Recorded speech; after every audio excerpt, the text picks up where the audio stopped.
Welcome to Moments with Marianne. This is your host, Marianne Pastana. And we're here today with special guest, Valerie Ann Larson Haynes, who's here to share with us her book, Creative Provinces, A New World of Enchanting and Empowered Communities. So what if you could live in real-life Camelot, a restored ancient city, or even Santa's North Pole, all without needing to escape into fantasy? Well, Valerie is here to explore with us the visionary blueprint for turning our wildest and most meaningful dreams into tangible, thriving communities. So Valerie Ann Larson Haynes studied political science at the University of Connecticut and began her career as an officer in the United States Marine Corps, and then as a professional staff member of the United States of Representatives Armed Services Committee. She later became an independent writer, editor, and publisher in the science and arts. So welcome to the show, Valerie Ann Larson Haynes. Thank you, Marianne. What an honor it is to have you here and to talk about your book and the work that you do. Can you share with us what inspired you to write this? Yes, I certainly can. This has been a lifelong project for me. When I was a child, I loved nature. I lived in my twin brother and I lived in our family lived in the outskirts of Minneapolis, way out in the wooded areas before it was developed, and we just loved nature and spent all of our time out there. And we also loved the Native Americans, the Sioux, and we would spend time at Camp Kitchicanis watching, among other things, being treated to powwows by the Native Americans out there. And so that was my love, nature and the American Indians. And but my passion, Marianne, was every time I got home from being out in the wilderness, I would make drawings of elaborate estates and houses and communities and so forth, of things that I imagined, of good ways of living. And I spent my childhood doing that. And then later, when I was in college, I studied political science, which opened up another type of structure besides buildings. And I put these together, and when I formed Creative Provinces, the ideas of creative organization and how our society works, and that was sort of the genesis of this. I started way back in the 1980s. My husband and I were coming home from visiting my parents in Minnesota, and during that trip, we visited the old family farmstead that my great-grandparents had originally built in the 1880s, and for 60 years they had that farm. This is in South Dakota, actually, and then they lost it during the Depression. And I started thinking, okay, why do people have to lose their farms that they have worked on for decades? And why do Native Americans why does their culture have to be subsumed by the European immigrants? And then I was seeing environmental destruction too, and why did that have to happen? And I realized, being structurally oriented, that there had to be a structure for us to live, by which we could do all the wonderful things that we wanted, and we wouldn't have to. These bad things wouldn't have to happen. So that's when I started the book back in the 1980s, and I've been collecting ideas for it all along. Wow, what an impressive journey you've been on. And it's interesting. It's been a lifetime project, yes. It's definitely a life passion. And one of the things that you mentioned in your book, you talked about like structure is the problem, but it's also the solution. So what do you mean definitely. so what do you mean by that? And how does this insight shape the book? Well, the Creative Provinces structure, the structure that I built for this, is 8 principles, which I describe in detail in the book. And It's based on people connecting their private properties. Now, creative provinces are a type of intentional community, and intentional communities being things like eco-villages or retirement communities or religious communities, nunneries and monasteries and things like that. But creative provinces goes a huge step further. It's saying that, okay, people with similar visions can align their private properties to create communities. And interestingly, this is what, more recently, in the last decade or so, I live in rural upstate New York, and the Amish communities have come here, and this is how they work, and they have been hugely successful. They don't buy a piece of property and then everybody moves there. No, each family has their own farm, and so it's their communities are based on private properties, but they're connected. They're aligned as a community with very, very specific rules that they follow to keep the integrity of their vision and to maintain that. They've been hugely successful. So that's a very similar structure to what Creative Provinces is. In your book, you talk about one of the key principles that Creative Provinces is that it's a real thing rather than the appearance of. Why is Absolutely. So why is this distinction so important today? It's hugely important, especially now that we have these marvelous tools of technology. Beginning back in the 1950s with television, I was in the generation that first grew up on television. I Love Lucy and everything else, and they're wonderful inventions and wonderful tools, but anything done to excess loses its beneficial effect. And we can spend our lives, of course, looking at screens and not participating in real life, doing real things. And so Creative Provinces is a way that we can, one of the principles is getting away from making sure that these tools do not take over our lives, that we use them as tools and not as a substitute for real living. You also introduced this concept of provincializing. What does that mean? Well, the definition, Creative Provinces are places where people have connected themselves and their properties together to create a community vision, specifically the creation or reclamation of a unique culture, travelway, industry, or environment. And to provincialize is to establish such a creative province. And provincials are people who are members of such creative provinces. So that's what provincializing means. And there are four types of provinces, creative provinces: transportation and travelways provinces, industry provinces, environment provinces, and cultural provinces. However, creative provinces will probably have all four of those aspects to them, but one will stand out as being the most important, depending on the vision of the people who form them. So how can someone start their own province? Well, the book is divided into three parts, and the third part is 5 steps to building a creative provinces. So this is quite a full book. The first part goes through the structural aspects. What are the eight principles of creative provinces? And the second part of the book are examples of the 4 types. Many whimsical, some very simple, some much more elaborate, and so forth. And then the third part of the book are the steps how to build a creative province. And there are 5 steps. And the first and most important is you create your primary vision.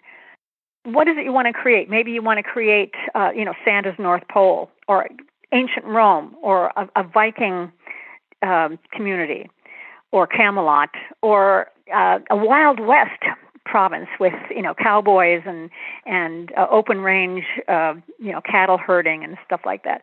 Or maybe you want to create a protected wilderness area, or maybe you want to revive a stream that has lost its aquatic life, and you want to revive it.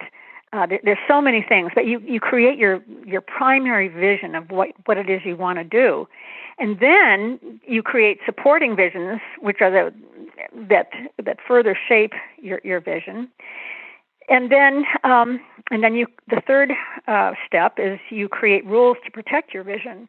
For example, let's go back to the Amish a minute. The Amish have very strict rules, and some people, that's awful that that they can't do certain things. No, it's not awful. That's how they protect the vision of their culture, of what they have created. So the rules are very important. And then the fourth step is to accumulate and chronicle your heritage treasures. And your heritage treasures are your costume, your language, your your skills, your animals, and so forth, or the integrity of your environment. You chronicle and accumulate these treasures. And then the fifth step is to activate your creative province with real live activities. In other words, you're not just creating, let's say a medieval province, and then just having meetings or something. No, you're actually having real live, battle reenactments. You're having, real life events. Ancient Rome might have a real battle with the Vikings, for example, or and not just battle reenactments, but many other types of activities, dances and harvesting and you name it, depending on the type of creative province that you have. You might have a jazz province, an old-time jazz province, and create activities related to having, to performing your work. The book describes a very powerful sense, and you've kind of gone over this too, for nostalgia, for cultures, eras, and environments. Why do you think people long to return or reinvent the past? Well, because our heritage is our heritage is comprised of so many aspects of our past. We have our language, our languages, our costumes, our histories, our traditions. These are our treasures, humanity's treasures that people love. And we're seeing them disappear for a variety of reasons, and people want to keep their treasures. So that's why we long for them. And another way that we long for them is we're watching, movies of how life used to be, and we long for the romance of those older times, and we want to know how to get back to it, and we're replacing that longing with films and books. But it would be so nice to actually be able to live our the romance of our heritage cultures. Now, people are doing it all. I mean, people are going to dances. In fact, this weekend there's a wonderful barn dance here in our area, and which I'm hoping to go to. And so people are doing that as much as they can. Creative Provinces is just another way of doing it. Another way of, let's say, the barn raising. That's another thing that people can do in a certain type of creative province, where they are bringing back the traditional farms and farm communities. In your book, you created 8 foundational principles for these communities. Which one do you feel is most often overlooked but essential for success? All of them are very important. All of those principles. I think living a real life. In today's world, real living, going back to real living and that's principle 2, is probably the most important. There are many ways in which we can do that. So here are just some examples. So in other words, instead of studying ancient history in books and on the computer or in the classroom, with Creative Provinces, we can learn ancient history by living in an ancient city, or going to school, let's say, in an ancient city, staying there for several years and speaking its language and living its culture and participating in its events. Instead of factory farms that we see in various places around the country, we could have real pastoral countryside with grazing animals and cowboys on horseback herding cattle. We can go back to that. So real living, there's so many more examples. instead of endangered wildlife languishing in zoos, we can have wildlife thriving in wildernesses and wildlife corridors with zoologists and nature lovers living there who help maintain the wildlife. Now, of course, we do have some of that already, but we can do much more with it. For example, if creative provinces can add corridors to already existing wilderness protected areas to expand on these areas. So, how can creative provinces coexist with current governments or modern cities? Well, in Principle 7 is creative provinces are in a complementary relationship with their sovereign states. So, creative provinces are not sovereign states. They are communities. They are like a community organization, like a neighborhood community organization. Sovereign states are made up of people with all different types of people, and they live in this area for many different reasons. Whereas in creative provinces, the people living there have the same vision, and so they can follow their vision. Whereas when you're in a government, you have to actually make everybody with all these different visions happy. Let's put it this way. Okay, the creative province structure is one in which we can create envisioned communities without having to decide community parameters through our governments. And our governments can thus be freed from trying to deal with the creative visions of their varied populations, and they can instead focus on their primary purpose, which is to protect the sovereignty of their individual citizens through the state's justice system, and by protecting the state boundaries and resources. And so the different roles of the sovereign state governments and the creative provinces have the potential of complementing each other. So, for example, wilderness provinces could add buffer zones and connective lands to already existing national protected wilderness parks, or environmental restoration and preservation provinces have the potential to significantly assist with government environmental projects. Transportation and travelways provinces have the potential of relieving traffic congestion and other transportation problems that the state must deal with. And likewise, state governments can assist creative provinces.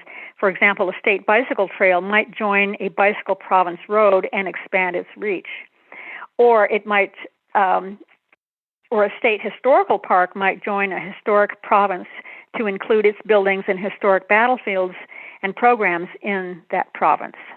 So there are many ways that they can work together. Those are just a couple of examples. Well, thank you for taking the time to share that. And it's interesting. You're welcome. Yeah, of course. I mean, we're in this world that's so dominated by technology.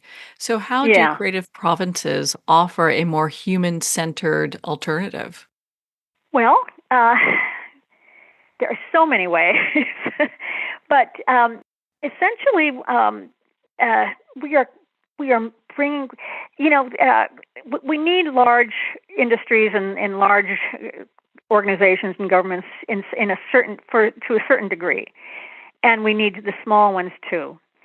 Just like we need the ocean needs its big fish and it needs its little fish. And right now we've got a lot of big fish in our globalist system that are really sort of inching out the smaller fish. And we've got to reinvigorate our small fish and our small businesses, our small farms, our small communities.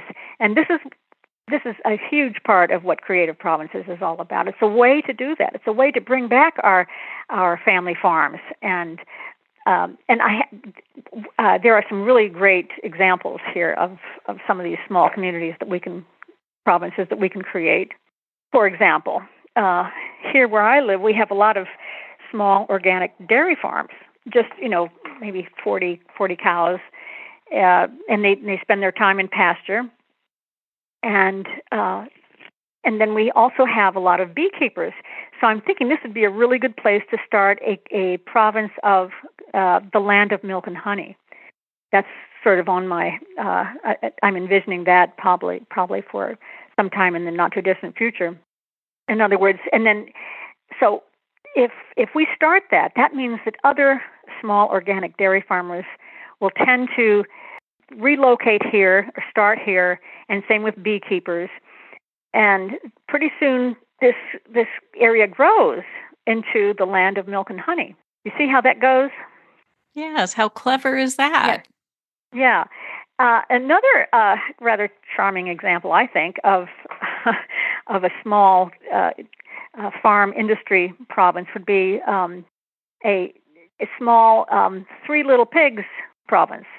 Just one whimsical example, where people who want to raise, just who have just small pastures, could raise 3 pigs, and then other people, might raise 3 pigs also, and they share their resources to market their products, both the pork and the fat, the leaf lard. That is the best leaf lard for making pies. And then, of course, if someone wanted to raise 5 pigs, they could call it this little piggy, or the 3 little pigs in this little piggy province. Anyway, that's just a whimsical example.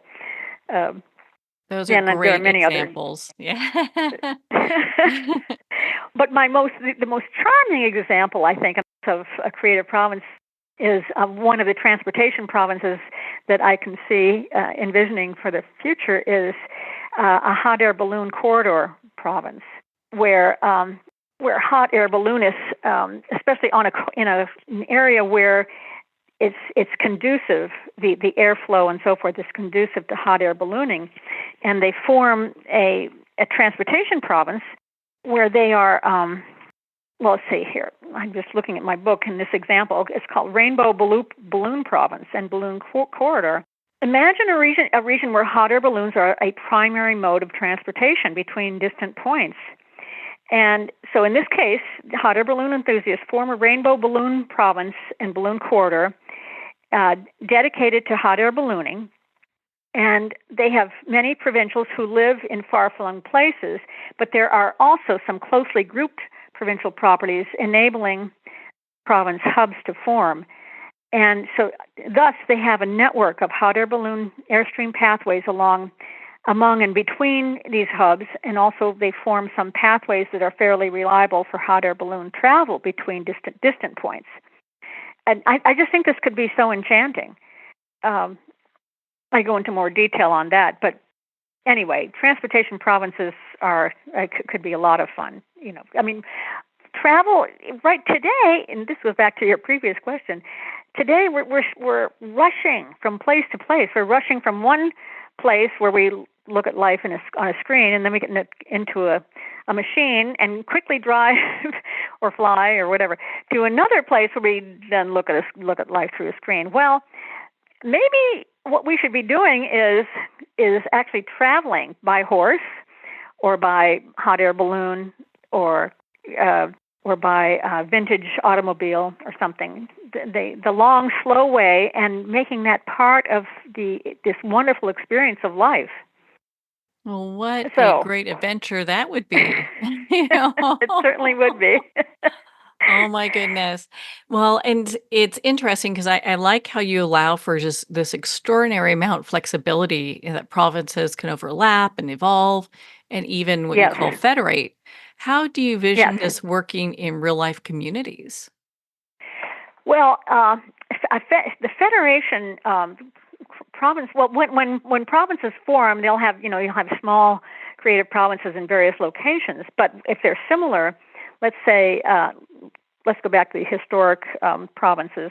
Let's say that there are lots of places around the world that form ancient creative provinces, like ancient Rome, ancient Egypt, Greece, the Holy Land, and so forth. And then they might want to form a federation of ancient provinces. So, in other words, so that the ancient world comes alive again as a group of ancient provinces that are in these different locations. So these federations, or a federation of organic garden provinces, or organic farm provinces, for example, or a federation of horse roads. By federalizing, these creative provinces can assist each other with resources so that they can manifest more completely their vision. I mean, I'm envisioning lots of horse roads, roads dedicated to horse travel, making it much more accessible than it is today. It's very difficult today to travel by horse because of the way our road structure is oriented towards the automobile only, pretty much. Well, Valerie, and I So, felt like your book was such not only a great read, but my goodness, we need more people thinking like this. Where can our yeah. listeners connect with you and learn more about Creative Provinces? Okay, well, we have a website, creativeprovinces.com, and I'm going to be starting a blog on that and updating things. I hope at some point in the future to have a podcast of creative provinces around the world, especially the historic and heritage provinces, so that I can be on, talking to, the Roman Senate and find out what they're up to today, and then find out let's find out what, what King Arthur and Camelot are doing today, and things like that. Or let's find out what the native indigenous tribes in South America are doing, and just keeping in touch with our cultural groups. Well, Valerie, you're such an inspiration. Thank you so much for taking the time to be on the show with us here today. Well, thank you so much, Marianne. It's been such a pleasure. Well, thank you, Valerie. It's been such an honor to spend this time with you and to talk about your book, Creative Provinces. Well, we're at the end of our time today. I'd like to thank everyone for tuning in. You've been listening to Moments with Marianne, where we make every moment count.